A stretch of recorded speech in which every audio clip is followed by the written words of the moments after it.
In this tutorial, we will learn that how you can fix your Roblox Protocol error in just few easy steps. So let's dive in. You will be on desktop, open Google and search for Roblox. Search it, open this official website and here you will see this settings option. Click on that and open settings. Now in the left side, you will see security.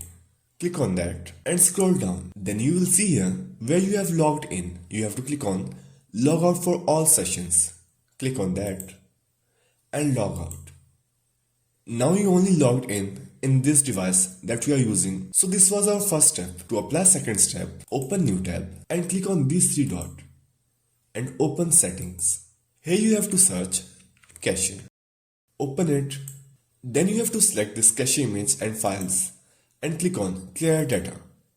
After doing this second step, you can simply click on privacy and security and here clear browsing data.